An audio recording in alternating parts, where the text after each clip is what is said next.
Kain tayo. Kamu na dito.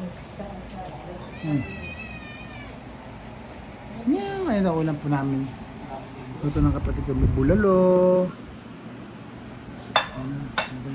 Sap-sap, tilapia, prito, yung tomato con prito.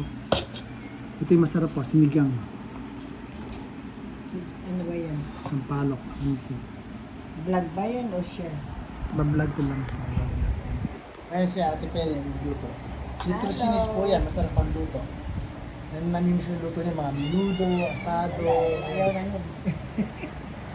Kaya may mga edad na kami, kaya kailangan mga healthy food na yung niluluto. Healthy food na tayo ngayon. Pero Ate Pele, ako, di ba, nagme-maintenance na ako yung mga 3 months ago.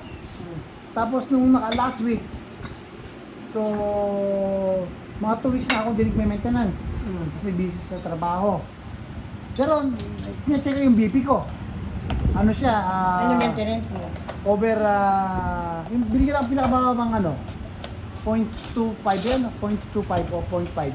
Tapos, minomonitor ko yung BP ko. Oo. Bali, Okay naman. ano ba yun?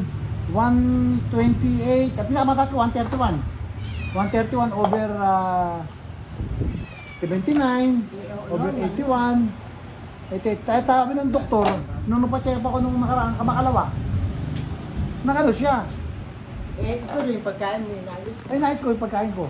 Hindi na ako kakain ng mga taba-taba, ng ano, tsaka kain mo ako ng mga tubig.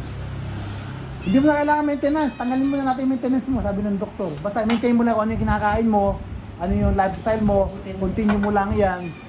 Hindi mo kailangan mag-medicine. Hindi ka okay. Tapos kaya, ayun, natuwa naman ako.